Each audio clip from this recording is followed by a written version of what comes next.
કારણ કે શ્રી મહાપ્રભુજી ને શ્રી ગુસાઈજી આ બંને સ્વરૂપ પૂર્ણ બ્રહ્મ સ્વરૂપ પ્રગટ થયા છે. આગળ દ્વિજકુળ પણ કહ્યું અને અહીંયા બ્રહ્મકુળ પણ કહ્યું. બંને પ્રકારે એના અર્થ થાય.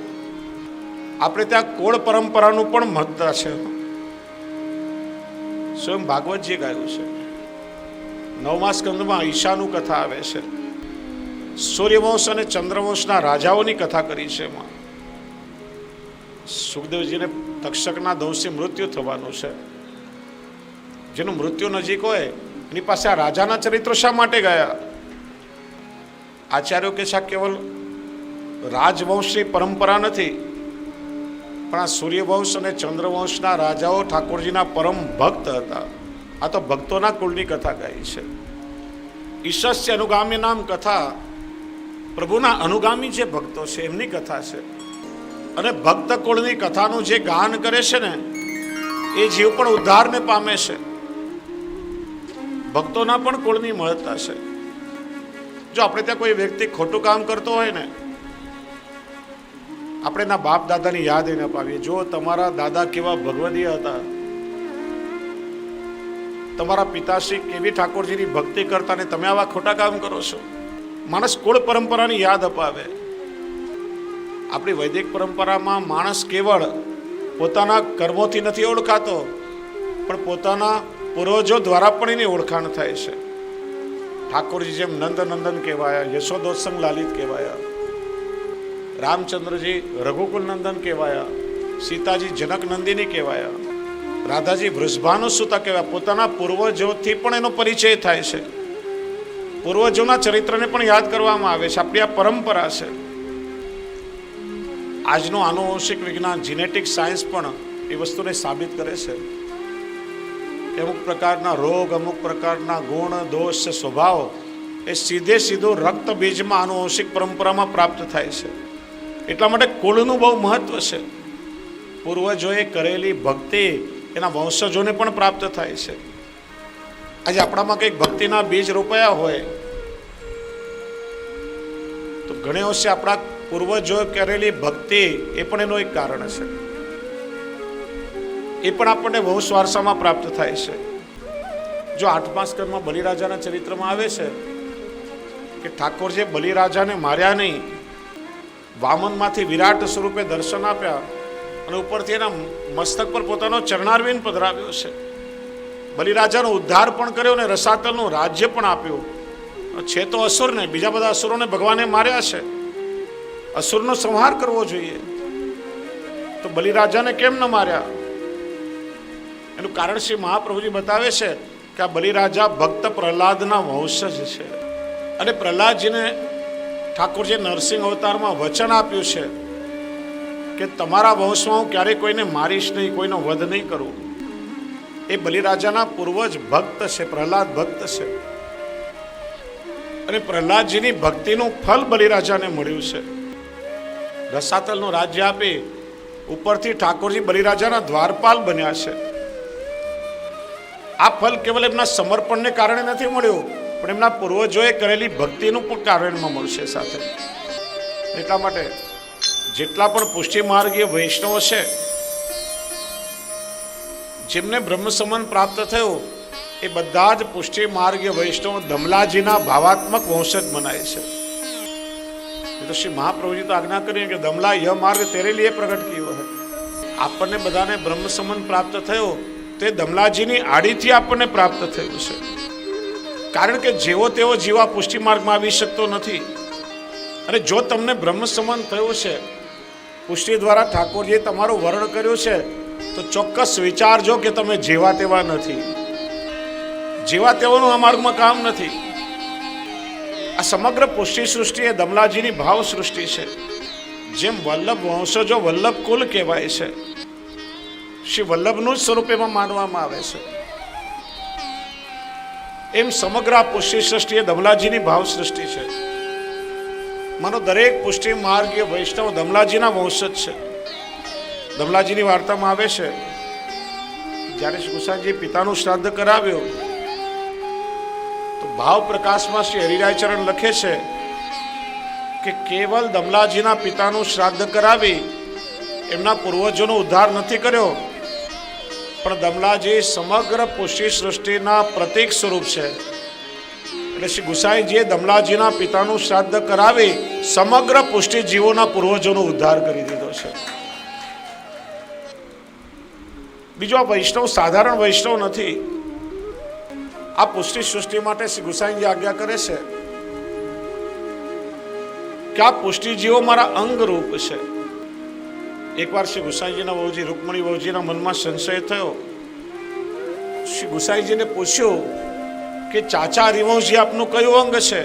ત્યારે શ્રી ગુસાઈજી આજ્ઞા કરી કે ચાચા રિવોજી તો મારા નેત્રની કીકીઓ છે. વહુજીને સંશય થયો. એકવાર ચાચા રિવોજી ક્યાંય જઈ રહ્યા હતા અને એમના પગને ઠોકર વાગી, પગમાંથી લોહી નીકળવા લાગ્યું અને શ્રી ગુસાઈજીના નેત્ર લાલ થઈ ગયા છે. અને શ્રી ગુસાઈજીએ વાતનો અનુભવ કરાવ્યો કે સમગ્ર પુષ્ટિ સૃષ્ટિ મારા અંગ રૂપ છે. એટલે વૈષ્ણવ યાદ રાખો, તમે જેવા તેવા વૈષ્ણવ નથી, તમે સાધારણ વૈષ્ણવ નથી. સ્વયં શ્રી વલ્લભે બ્રહ્મ સંબંધ દ્વારા આપણો અંગીકાર કરી આપણને પોતાના અંગરૂપ બનાવ્યા છે. પુષ્ટિ કાયેન નિશ્ચય. આ પુષ્ટિ સૃષ્ટિ એ ઠાકોરજીના શ્રીઅંગની સૃષ્ટિ છે. આગળ બીજા આખ્યાનમાં આપણે જોયું મર્યાદા સૃષ્ટિ ઠાકોરજીએ પોતાના મનમાંથી પ્રગટ કરી. પ્રવાહી સૃષ્ટિ મનમાંથી પ્રગટ કરી, મર્યાદા સૃષ્ટિ વાણીમાંથી પ્રગટ કરી. ના પુષ્ટિ સૃષ્ટિને ઠાકોરજીએ પોતાના શ્રીઅંગમાંથી પોતાની સેવા માટે પ્રગટ કરી છે. આપણે બધા ઠાકોરજીના શ્રીઅંગમાંથી પ્રગટ થયા છીએ. વલ્લભ કુલે બેંદો સૃષ્ટિ અને વૈષ્ણવે નાદ સૃષ્ટિ પ્રભુના શ્રીઅંગની સૃષ્ટિ છે. ને આપણે જેવા તેવા એટલા માટે નથી કેમ કે 7 પ્રકારે ઠાકોરજી આપણા પર કૃપા કરી છે. સૌથી પહેલો આપણને પોતાના શ્રીઅંગમાંથી પ્રગટ કરીને આપણને પોતાના ગણ્યા છે. એટલે આપણે બધા ઠાકોરજીના અંગીકૃત જીવો છીએ. કોઈ બાળક જેમ માની કોખથી જન્મ લે, એ બાળક માને ગમે તેટલું સતાવે પણ એ બાળક પ્રત્યેનો એના માનો પ્રેમ જરા પણ ઓછો થતો નથી, કારણ કે એ બાળક પોતાના માંથી પ્રગટ થયું છે. એમ ઠાકોરજી આ પુષ્ટિ સૃષ્ટિને પોતાના શ્રીઅંગમાંથી પ્રગટાવી અને એટલા માટે અન્ય જીવો કરતા આ પુષ્ટિ સૃષ્ટિ પ્રત્યે ઠાકોરજીને વિશેષ પ્રેમ રહેતો હોય છે, વિશેષ અનુરાગ છે. પહેલી કૃપા.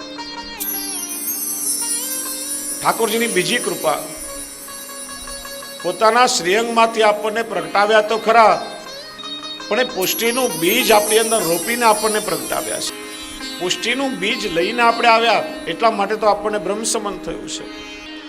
જો એ પુષ્ટિનું બીજ આપણી અંદર ન હોય તો જીવને ક્યારે પણ બ્રહ્મ સંબંધ ન થાય. સ્વયં ઠાકોરજીએ પોતાના શ્રીઅંગમાંથી પ્રગટાવી બીજ સાથે લઈને મોકલ્યા અને વળી એ બ્રહ્મ સંબંધ દ્વારા આપણું વરણ પણ કર્યું છે. ત્રીજી કૃપા એ થઈ કે પુષ્ટિનું બીજ લઈને આપણને પ્રગટાવ્યા પણ સાથે સાથે શ્રી વલ્લભનું શરણ પણ આપણને આપ્યું છે. બીજ તો આપણી અંદર વાવ્યું પણ એ બીજમાંથી વૃક્ષ બનાવી અને ફળનું દાન કરવા માટે શ્રી વલ્લભ અને શ્રી વિઠ્ઠલની કૃપાનું સિંચન પણ આપણને આપ્યું છે. વારંવાર શ્રી વલ્લભની કૃપાનું સિંચન થતું રહેશે અને આપણા અંદર રહેલા એ પુષ્ટિ બીજને પોષણ મળતું રહેશે. ચોથી કૃપા એ થઈ કે શ્રી વલ્લભ દ્વારા આપણને બ્રહ્મ સંબંધ થયું. હજારો દોષોથી આપણે ભરેલા છીએ અને છતાંય નિર્દોષ પ્રભુએ આપણો હાથ પકડ્યો છે. મર્યાદા માર્ગમાં અનેક પ્રકારના સાધનો કરીને પેલા જીવનું શુદ્ધિકરણ થાય અને પછી સ્વીકાર થાય, જ્યારે પુષ્ટિ માર્ગમાં પહેલા સ્વીકાર અને પછી શુદ્ધિકરણ છે. ભગવત સેવા કરતા કરતા જીવનું શુદ્ધિકરણ થાય છે. આપણે કહીએ ને જેસો એસો તિહારો શિવ વલ્લભ, જેવા છે એવા અનેક દોષોથી ભરેલા ઠાકોરજી આપણો હાથ પકડ્યો છે. પાંચમી કૃપા એ થઈ બ્રહ્મ સંબંધ દ્વારા ઠાકોરજી સ્વીકાર કર્યો અને આપણી શરણાગતિનો સ્વીકાર કરવા માટે ઠાકોરજી પોતાનું નિત્ય લીલા ધામ છોડી અને સેવ્ય સ્વરૂપે આપણા ઘરે બિરાજે છે અને આપણા સમર્પણને સિદ્ધ કરે છે. એ તો વૈષ્ણવ વિચારો કે પ્રભુના નિત્ય લીલા ધામમાં વૈકુંઠ ધામમાં જે વ્યાપી વૈકુંઠ ગૌલોક ધામ છે ત્યાં ઠાકોરજીને જેવી સગવડતા મળે છે એવી સગવડતા તમે તમારા ઘરે આપી શકવાના છો? હા કે ના? ત્યાં તો અનંત કોટી વ્રજ ભક્તો પ્રતિક્ષણ પ્રભુની મરજી સાચવવા તૈયાર રહેતા હોય છે. નિત્ય અનેક પ્રકારની સામગ્રી પ્રભુને રોગાવે છે, નિત્ય અનેક પ્રકારના મનોરથ સિદ્ધ કરે છે.